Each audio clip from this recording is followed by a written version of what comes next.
আমৃত্যু ভালোবাসি তোকে। লেখনীতে সালমা চৌধুরী। আজকে রয়েছে ৭১তম পর্বের তৃতীয়াংশ।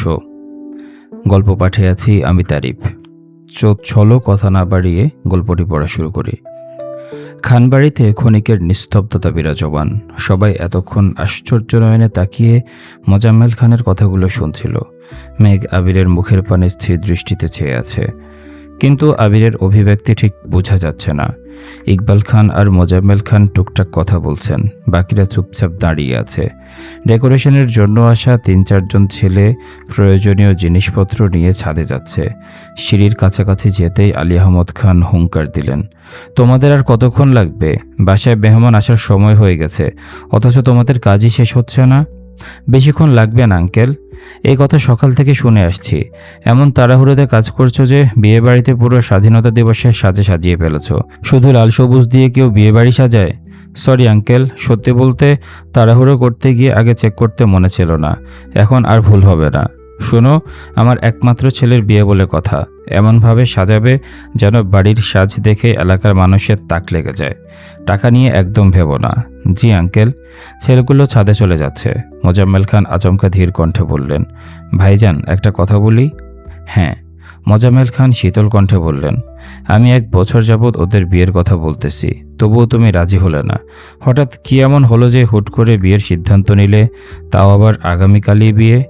আলী আহমদ খান মলিন হেসে বললেন, তোর ছেলের জন্য? মানে? তানভীর বলছে মেঘকে আবিরের কাছে বিয়ে না দিলে আবির নাকি মরে যাবে।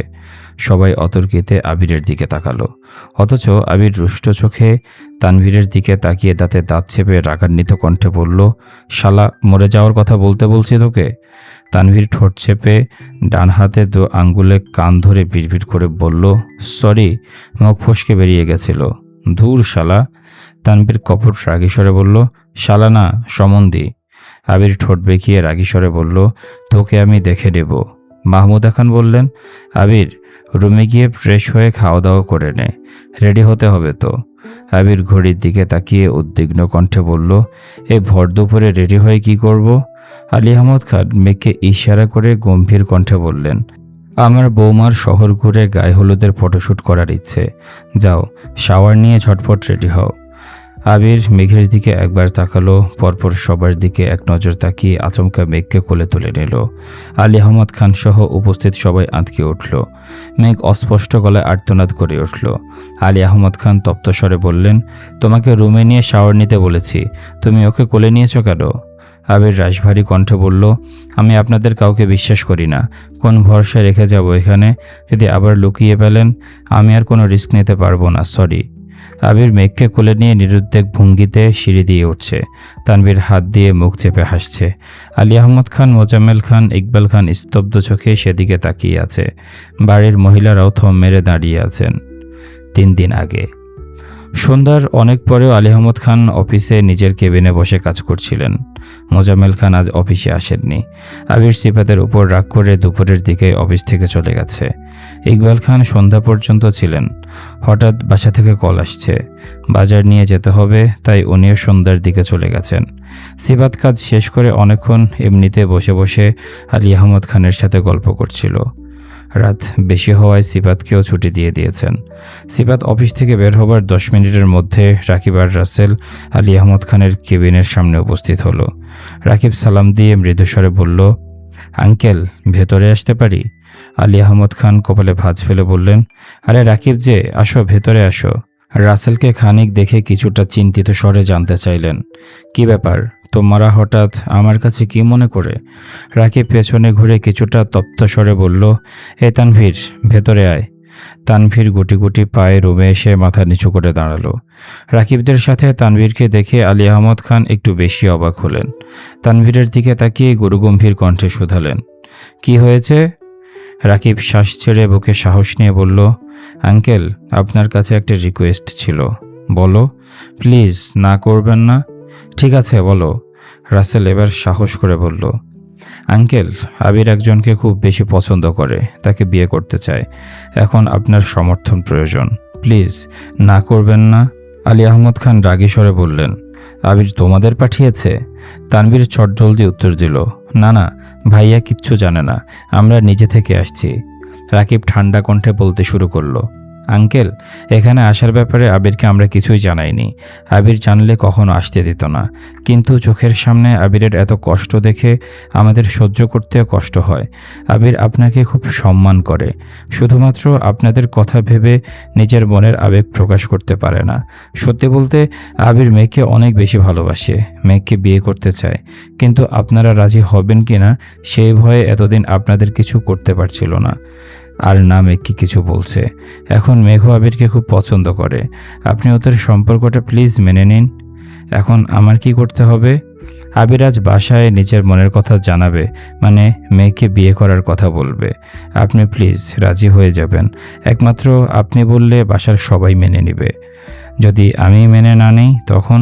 রাকিব আতকে উঠে বলল, আঙ্কেল, এমন কিছু করবেন না প্লিজ। কেন করব না? আমার ছেলের জন্য বউ খোঁজার অধিকার কি আমার নেই? সে নিজে কিছু বলতে সাহস পাচ্ছে না বলে তোমাদের পাঠিয়েছে, আর তোমরাও আমাকে মানাতে চলে আসছো। শোনো, তোমাদের বন্ধুকে বলে দিও আমি ওর সম্পর্ক মানব না। তানভীর ভ্রকুচকে প্রশ্ন করল, কেন মানবেন না বড় আব্বু? আমার ইচ্ছে আমি ছেলেকে দেখে শুনে বিয়ে করাবো। তোমার কোনো আপত্তি আছে? জি। কি? বোন আর ভাইয়া দুজন দুজনকে ভালোবাসে, সেখানে অন্য কাউকে দেখার প্রশ্নই আসে না। তাছাড়া আপনি ভাইয়ার জন্য অন্য কোনো মেয়ে দেখলেও বিশেষ কোনো লাভ হবে না, কারণ ভাইয়া আমার বোন ছাড়া কারো দিকে তাকিয়েও দেখবে না। আলী আহমদ খান গম্ভীর কণ্ঠে বললেন, তানভীর, তুমি কি জানো না খানবাড়িতে প্রেম নিষিদ্ধ? প্রেম নিষিদ্ধ বলে ভাইয়া বোনের সাথে প্রেম করার চিন্তাও করেনি, সরাসরি বিয়ের সিদ্ধান্ত নিয়েছে। আপনি কি চান না ভাইয়া ভালো থাকুক? হ্যাঁ চাই, কিন্তু আমার নিয়মনীতি ভেঙে নয়। তানভীর রাগে ফোঁস করে বলে ফেলল, কোন নিয়মনীতি ভাঙার কথা বলছেন? যে নিয়মনীতি সন্তানের খুশি সহ্য করতে পারে না, সেই নিয়মনীতি চিরতরে ভেঙে দেওয়া উচিত। আপনাদের নিয়মনীতি কি সন্তানের জীবনের থেকেও বেশি দামি? মানে? তানভীর চুপ হয়ে গেছে। আলী আহমদ খান পুনরায় বললেন, কি বলতে চাচ্ছ? তানভীর গম্ভীর কণ্ঠে বলল, মেঘকে না পেলে ভাইয়া সুইসাইড করবে। আলী আহমদ খান বসা থেকে দাঁড়িয়ে চিৎকার করে উঠলেন, হোয়াট? রাকিব শীতল কণ্ঠে বলল, জি আঙ্কেল, আর বিষয়টা এখন মজার জায়গাতেও নেই। আবিরের সাথে আমি পার্সোনালি অনেকবার কথা বলেছি, তার ঘুরে ফিরে এই এক কথাই। প্রায় 30 মিনিটের মতো তানভীর, রাসেল, রাকিব আর আলী আহমদ খানের আলাপচারিতা চলল। একদম শেষ পর্যায়ে আলী আহমদ খান শর্ত সাপেক্ষে আবিরদের সম্পর্কটা মোটামুটিভাবে মেনে নিয়েছেন। রাকিবদের বিদায় দিয়ে তানভীরের সাথে আরও প্রায় 40 মিনিটের মতো কথা বলেছেন। সেখানে বসেই আবিরকে রাজশাহী পাঠানোর পরিকল্পনা করেন। আবিরকে একেবারে বাসে উঠিয়ে তারপর মাহমুদা খানের সাথে দেখা করতে যান। ওনার সাথে আলোচনা শেষ করে আলী আহমদ খান বাসায় ফিরে সরাসরি মেঘের রুমে যান। মেঘ তখন বিছানায় বসে বসে আবিরের দেয়া আংটিটা দেখছিল আর আনমনে কত কি ভাবছিল। হঠাৎ আলী আহমদ খান রুমে ঢুকতে মেঘ থতমত খেতে হাত পেছনে লুকানোর চেষ্টা করল, কিন্তু আলী আহমদ খানের হুঙ্কারে সঙ্গে সঙ্গে হাত সামনে এনে আংটি দেখাতে বাধ্য হলো। আলী আহমদ খান গুরুভার কণ্ঠে জিজ্ঞেস করলেন, তুমি আবিরকে ভালোবাসো? মেঘ অবাক লোচনে তাকিয়ে আবিরের শিখিয়ে দেয়া কথাগুলো মনে করার চেষ্টা করল, কিন্তু আলী আহমদ খানের সামনে দাঁড়িয়ে মিথ্যা বলার মতো সাহস মেঘের নেই, তাই বাধ্য হয়ে বলল, জি। বিয়ে করতে চাও? মেঘ আতকে উঠে শীতল চোখে তাকালো। কিছুক্ষণ নীরব থেকে ধীর কণ্ঠে বলল, আপনারা রাজি থাকলে। আলী আহমদ খান গুরুভার কণ্ঠে বলে উঠলেন, তুমি সত্যি সত্যি আবিরকে ভালোবাসলে আর বিয়ে করতে চাইলে আমি যা বলবো তা মানতে হবে। যদি রাজি থাকো তাহলে 3 দিন পরে তোমাদের বিয়ে দিয়ে দেব। বলো রাজি আছো? মেঘ আশ্চর্যয়নে তাকিয়ে রইল। আলী আহমদ খান পুনরায় বললেন, আবারও বলছি, যদি আবিরকে নিজের করে পেতে চাও তাহলে আমার শর্ত মানতে হবে। আবিরকে চাও কি না? মেঘ কাঁপা কাঁপা গলায় বলল, চাই। ঠিক আছে, তোমার ফোনটা আগামী 3-4 দিন আমার কাছে জমা থাকবে, আর তুমি কোনোভাবে আবিরের সাথে যোগাযোগ করার চেষ্টাও করবে না। আমার সিদ্ধান্ত ছাড়া বাসার বাইরে পাও রাখবে না। মেঘ শক্ত কণ্ঠে জানতে চাইল, এগুলো কেন করতে হবে বড় আব্বু? আলী আহমদ খান মেঘের মাথায় হাত বুলিয়ে মৃদুস্বরে জিজ্ঞেস করলেন, তুমি আবিরের বউ হলে সম্পর্কে আমি তোমার কি হব? আলী আহমদ খানের মুখে এমন প্রশ্ন শুনে মেঘ বিস্ময় সমেত তাকিয়ে রইল। মনের ভেতর উত্তর থাকা সত্ত্বেও দেয়ার মতো শক্তি পাচ্ছে না। আলী আহমদ খান ভারী কণ্ঠে বললেন, শ্বশুর আব্বু হব তো নাকি? শ্বশুর আব্বু কথাটা শুনে মেঘ লজ্জায় নুইয়ে পড়েছে, কান দিয়ে অনবরত উষ্ণ ভাব বের হচ্ছে। আলী আহমদ খান মুচকি হেসে বললেন, আমার তো মেয়ে নেই, তাই আমার অনেক দিনের ইচ্ছে ছিল আমার ছেলের বউ মানে আবিরের বউ আমাকে আব্বাজান বলে ডাকবে। আজ আমি আমার ছেলের বউকে পেয়েছি, তাই আজ থেকে তুমি আমায় আব্বাজান ডাকবে। এই অনিষ্পিত শ্বাসরুদ্ধকর পরিস্থিতিতে মেঘ কী করবে বুঝতে পারছে না। হঠাৎ কী ভেবে ওড়না টেনে মাথায় দিয়ে তৎক্ষণাৎ পায়ে হাত দিয়ে সালাম করলো। আলী আহমদ খান সালামি দিতে দিতে বললেন, আব্বাজান বলো শুনি একটু। মেঘের বুকের ভেতর উথাল পাতাল ঢেউ শুরু হয়ে গেছে। ইদানিং আবিরের সামনেও এতটা লজ্জা পায় না যতটা লজ্জা বড় বুকের সামনে পাচ্ছে। মেঘ নিজের সাথে যুদ্ধ করে বুকের সাহস নিয়ে আস্তে করে বলল, আব্বাজান। মাশাল্লাহ, আলহামদুলিল্লাহ, আমার মনের আশা আজ পূরণ হলো। এখন বলো, তুমি কি তোমার আব্বাজানের জিদ দেখতে চাও না? তোমার আব্বু প্রতিনিয়ত আমার সাথে খোঁচাখুচি করে, অথচ আমি কিছুই বলি না। তুমি যদি আমার কথা মানো তাহলে এবার আমিই জিতব। তুমি কি চাও না আমি জিতি? জি চাই। ঠিক আছে, আমাদের মধ্যকার আলোচনা যেন তোমার আব্বুর কানে না যায়। এখনও বলো, তুমি কি আমার শর্তে রাজি আছো? জি, আমি সব শর্তে রাজি। কিন্তু আলী আহমদ খান জিজ্ঞেস করলেন, কিন্তু কি কিছু লাগবে? মেঘ মাথা নিচু করে শক্ত কণ্ঠে বলল, আমার শুধু আবির ভাইকেই লাগবে। তোমার আবির ভাইকে তুমি ঠিক সময় পেয়ে যাবে, চিন্তা করো না। সেদিনের পর থেকে তানভীর আর মেঘ দুজনকে আলী আহমদ খান যা বলেন তারা তাই করে। মেঘকে নিয়ে শপিংয়ে যাওয়া, ফেসিয়াল করতে পার্লারে নিয়ে যাওয়া, এমনকি তানভীর এলাকার স্পাইগুলোকে পর্যন্ত আবিরের কল ধরতে নিষেধ করে দিয়েছে। সবই আলী আহমদ খানের কথাই করেছে। ওনার কথা না মানলে উনি মেঘ আবিরের বিয়ে মানবে না, এই আতঙ্কে তানভীর সব মেনে নিয়েছে। প্রথম দুদিন বাসায় কেউই কিছু জানতে পারেনি, কিন্তু একদিন সিফাত কাউকে না জানিয়ে বাসায় চলে আসায় কিছুটা এলোমেলো হয়ে গেছিল। সিফাতের চালচলন খুব একটা সুবিধাজনক মনে হয়নি, তাই আলী আহমদ খান পরিকল্পনা করে তানভীরকে দিয়ে মেঘকে বাহিরে পাঠিয়ে দিয়েছিল।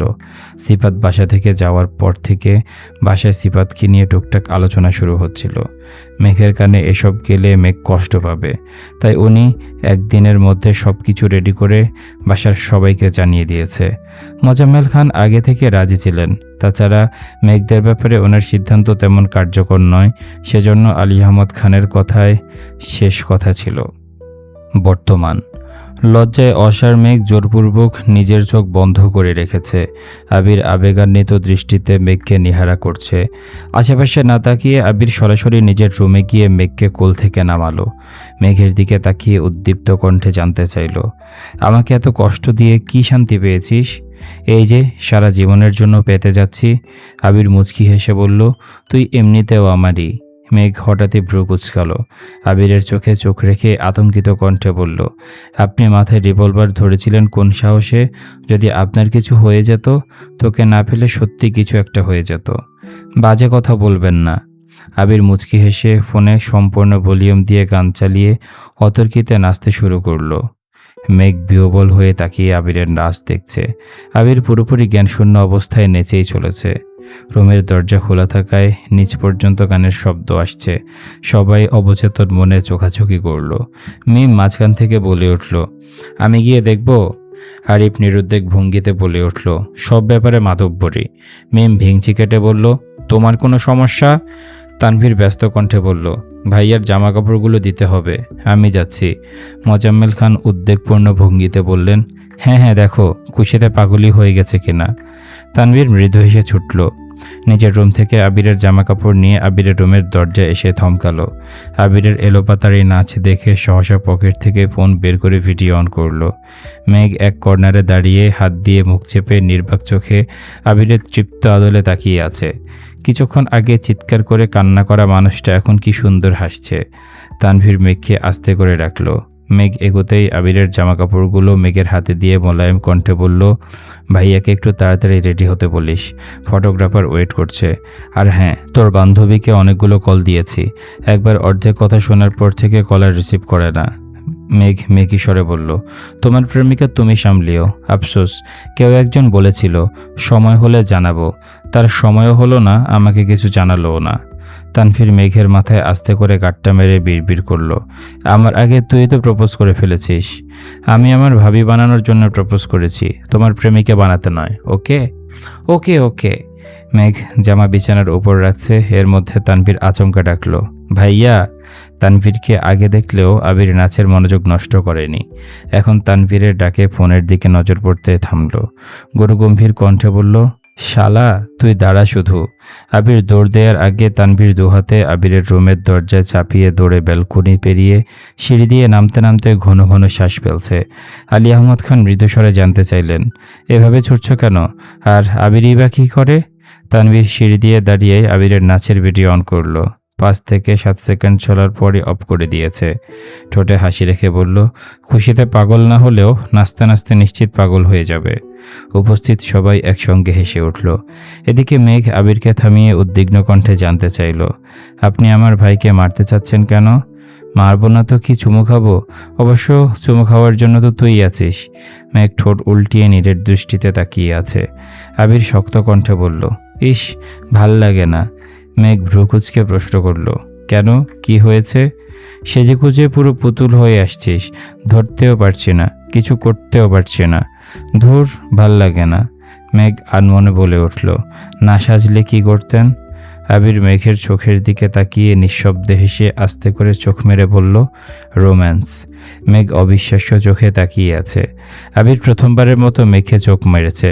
হতবিহবল মেঘ নিস্তব্ধ হয়ে গেছে। আবির দুকদম এগিয়ে এসে মেঘের কানের কাছে ফিসফিস করল, এভাবে তাকিয়ে নিজের বিপত্তি ডেকে আনিস না।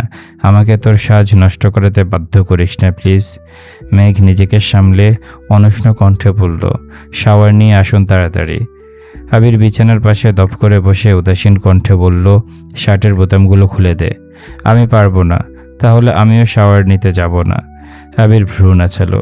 মেঘ কপালে কয়েক স্তর ভাঁজ ফেলে এগিয়ে এসে শার্টের বোতাম খুলতে খুলতে বলল, আপনি বড্ড জ্বালাচ্ছেন।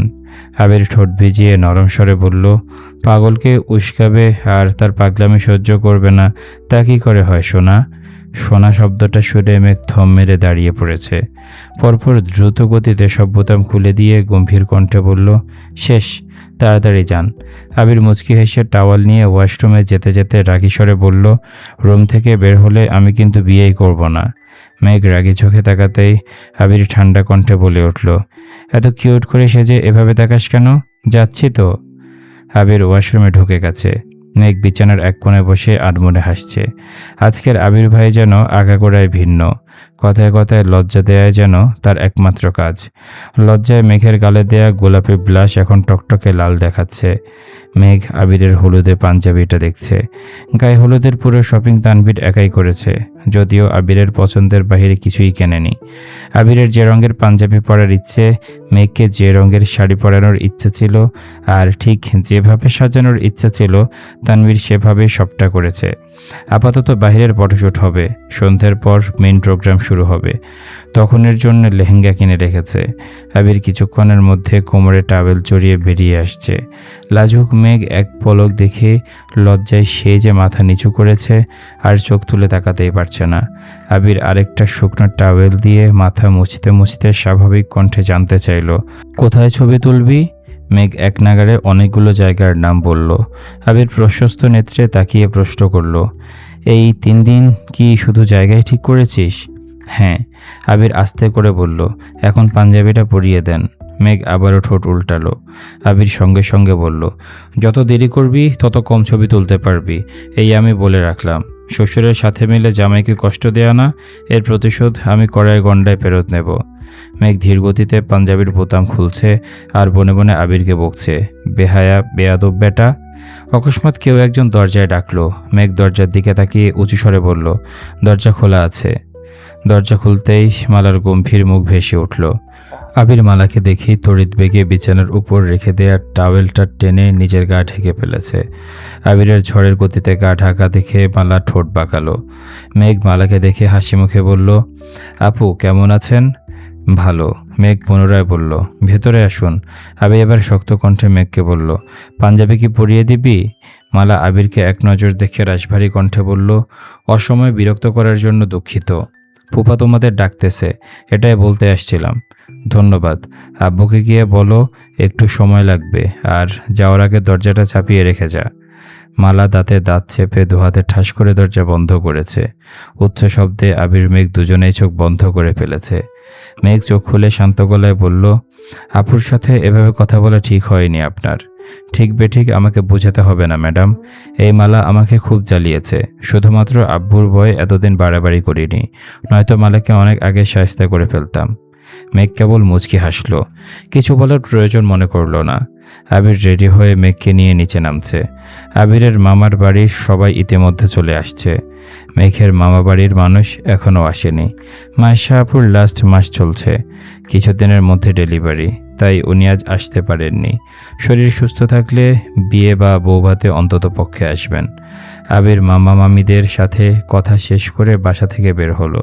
বাসার সামনে তানভীর দেয়ালে হেলান দিয়ে দাঁড়িয়ে বন্যাকে একাধারে কল দিয়েই যাচ্ছে। আবির আচমকা তানভীরের এক হাত পেছনে চেপে ধরে রাগান্বিত কণ্ঠে বলল, শালা তুই আব্বুর কাছে গেছিলি কোন সাহসে? মেঘে আতঙ্কিত কণ্ঠে বলল, প্লিজ ভাইয়াকে ছাড়ুন। তানভীর ব্যথায় আর্তনাদ করতে করতে তপ্তস্বরে বলল, আমাকে মেরে লাভ নাই, আমরা না গেলে আজকের স্পেশাল দিনটা পেতেই না। তানভীরকে ছেড়ে আবির উদ্বিগ্ন কণ্ঠে শুধালো, আমরা মানে? আর কে গেছিলি? রাকিব ভাইয়া, রাসেল ভাইয়া। হারামির দল, ওই দিন আমাকে ফেলে আসার কারণ ওইটাই ছিল তোদের? তোরা সব কয়টাকে দেখে নিব, শুধু কয়েকটা দিন যাক। এর মধ্যে সাকিব আসছে। এক দৌড়ে এসে আবিরকে জড়িয়ে ধরে উত্তেজিত কণ্ঠে বলল, ভাইয়া ফাইনালি আমি তোমাদের বিয়ে খেতে আসছি, ভাবতেই পারছি না। সাকিব আচমকা ঘাড় কাত করে আহ্লাদি কণ্ঠে বলল, হাই ভাবি। হাই। আবির আর চোখে তানভীরের দিকে তাকালো। তানভীর বন্যাকে কলের পর কল দিচ্ছে দেখে আবির মৃদুস্বরে বলল, যতই চেষ্টা করো আমার রেকর্ড ভাঙতে পারবি না। রেকর্ড ভাঙার কোনো ইচ্ছে নাই আমার, আপাতত মেয়ের রাগটা কমলেই চলবে। আবির রাশভারী কণ্ঠে বলল, এসব বাদ দিয়ে বিকেলে সোজা ওদের বাসায় যাবি। ওর আব্বু আম্মু বোনকে দাওয়াত দিবি, সাথে করে বন্যা আর তার ভাইকে নিয়ে আসবি। মেঘ, মিম, আরিফ, আইরিন, সাকিব, তানভীর আর আবির ফটোশ্যুট করতে বেরিয়েছে, সাথে ক্যামেরাম্যান তো আছেই। সবাই হাসি খুশিতে থাকলেও আরিফ আর মিম একটু পরপর ঝগড়া লেগে যায়। একবার তানভীর, আরেকবার আইরিন আটকে আটকে রাখছে। ফটোশ্যুটের লাস্টের দিকে তানভীর ওদের থেকে বিদায় নিয়ে বন্যাদের বাসায় আসছে, সাথে দুটো কার্ডও নিয়ে আসছে। একটা নর্মাল দাওয়াতের কার্ড, অন্যটা বন্যার জন্য স্পেশালভাবে বানানো, যদিও প্ল্যানটা মেঘই দিয়েছে। তানভীর বাসায় ঢুকতে বন্যার বড় বোনের সাথে দেখা। তানভীরকে দেখে মোলায়েম কণ্ঠে বলল, কেমন আছো ভাইয়া? আলহামদুলিল্লাহ ভালো, আপনি কেমন আছেন আপু? আলহামদুলিল্লাহ ভালো। আঙ্কেল আন্টি বাসায় নেই? আব্বু আম্মু আর রিদ একটু বাহিরে গেছে, বসো। শুনলাম মেঘের বিয়ে। তানভীর বিয়ের কার্ড হাতে নিয়ে বলল, জি আপু, হুট করে সব কিছু ঠিক হয়েছে যে সময় নিয়ে ওইভাবে দাওয়াত দেওয়া সম্ভব হয়ে ওঠেনি। আমাদের কিন্তু দুদিনেরই দাওয়াত, আগামীকাল কমিউনিটি সেন্টারে আর পরশুদিন বাসায়। আঙ্কেল আন্টিকে বলবেন অবশ্যই যেতে হবে। আর এখন আপনি আর বন্যা রেডি হয়ে আমার সাথে বাসায় চলুন। আরে না ভাই, আমি যাব না, বন্যাকে নিয়ে যাও। মেঘ আরও 5 বছর আগ থেকে আমাকে বলে রাখছে ওর বিয়েতে বন্যাকে কম করে হলেও 3 দিনের জন্য যেতে হবে। আমিও মেঘকে কথা দিয়েছিলাম, বন্যার বিয়ে না হলে আমি আব্বু আম্মুকে বুঝিয়ে 3 দিনের জন্য পাঠাবো। এখন দেখো, মেঘের বিয়ের কথা শোনার পর থেকে সে যে মুখ ফুলিয়ে রুমে ঢুকেছে আর বেরি হচ্ছে না। গত 2 দিন আব্বু অসুস্থ ছিল, এই অবস্থায় বাসা থেকে বের হতে পারছিল ঠিকই, তবে 24টা ঘন্টা শুধু মেঘ কী করছে, মেঘের কি হয়েছে, মেঘ কেমন আছে এসব করেই কাটিয়েছে। আব্বু অসুস্থ না থাকলে আমি নিজে বন্যাকে নিয়ে তোমাদের বাসা থেকে ঘুরে আসতাম। বন্যা কোথায় এখন? রুমে। ওর সাথে একটু কথা বলা যাবে? আসো। বন্যার বোন দরজার সামনে দাঁড়িয়ে জোরে ডাকতে ডাকতে বলল, এ বন্যা, দরজা খোল, মেঘের ভাই তোর সাথে কথা বলতে আসছে। আমি দরজা খুলব না, ওনাকে চলে যেতে বলো। বন্যা, তানভীর এখানে দাঁড়িয়ে আছে, দরজাটা খোল। বললাম তো খুলব না। তানভীর এবার মোলায়েম কণ্ঠে বলল, বন্যা প্লিজ দরজাটা খুলো, আপনি চলে যান এখান থেকে, ধুমধাম করে বোনের বিয়ে দিয়ে দেন। তানভীর কপালের ঘাম মুছে শক্ত কণ্ঠে বলল, তুমি না গেলে বোনও বিয়েতে বসবে না, কারণটা তুমি খুব ভালোভাবেই জানো। বন্যা এবার একটু থামলো। তানভীর শান্ত কণ্ঠে পুনরায় বলল, প্লিজ বন্যা, দরজাটা খুলো, আমার কথাগুলো অন্তত শোনো। বন্যার আগে ফুঁসতে ফুঁসতে দরজা খুলে রাগান্বিত কণ্ঠে বলল, সব কিছু ঠিকঠাক করে এখন আমাকে মিথ্যা গল্প শোনাতে আসছেন? বন্যার বোন ধীর কণ্ঠে বলল, বন্যা আস্তে কথা বলো। তানভীর মৃদুস্বরে বলল, সমস্যা নাই আপু, ওকে বলতে দেন। বন্যার বোন স্বাভাবিক কণ্ঠে বলল, তুমি ওর সাথে কথা বলো, আমি চা নিয়ে আসছি। বন্যার বোন চলে যেতে তানভীর মলিন কণ্ঠে বলল, সরি। বন্যার 2 চোখ বেয়ে অনর্গল পানি পড়ছে। কাঁদতে কাঁদতে বলতে শুরু করলো, সরি, মেঘের চিন্তায় আমি দুরাত এক ফোঁটাও ঘুমাতে পারিনি। আমি সেদিন কথাগুলো না বললে মেঘ শাড়ি পরে বের হতো না, আর পরবর্তী ঘটনাগুলোও ঘটতো না। সব দোষ আমার। আমি মেঘের ভালো চাইতে গিয়ে খারাপ করে ফেলেছি। এসব ভেবে উঠতে বসতে আমার নিজেকে মারতে ইচ্ছে করছিল। আপনাকে কত শত কল দিয়েছি, এক পর্যায়ে আপনি আমার নাম্বারটা পর্যন্ত ব্লক করে দিয়েছেন। আমি দিশাপিশা পাচ্ছিলাম না। বাসায় আব্বু অসুস্থ, ওইদিকে মেঘের কি হয়েছে জানতে পারছিলাম না। আপনাদের বাসায় যাওয়ার শক্তি আর সাহস কোনোটাই পাইনি। আমাকে এত কষ্ট কেন দিয়েছেন আপনারা? আমি আপনাদের কি এমন ক্ষতি করেছি? একটাবারের জন্য কি জানানো যেত না আমায়? তানভীর বন্যার দিকে তাকিয়ে অনুষ্ণ কণ্ঠে বলতে শুরু করলো, তুমি বিশ্বাস করো, আমি বা বনু চাইলেও কিছু করতে পারছিলাম না। যেখানে ভাইয়ার সাথে পর্যন্ত যোগাযোগ বন্ধ করে রাখতে বাধ্য করা হয়েছে, সেখানে কতটা চাপে ছিলাম আমি একবার ভাবো। তোমাকে তো আগেই বলেছি, বনুর ফোন বড় আব্বুর কাছে জমা ছিল, আর আমি গত 3 দিনে নিজের ইচ্ছে মতো কোনো দিকে পাও বাড়াতে পারিনি। ঘুমাতে গেলে পর্যন্ত বড় আব্বুর অনুমতি নিয়ে যেতে হয়েছে।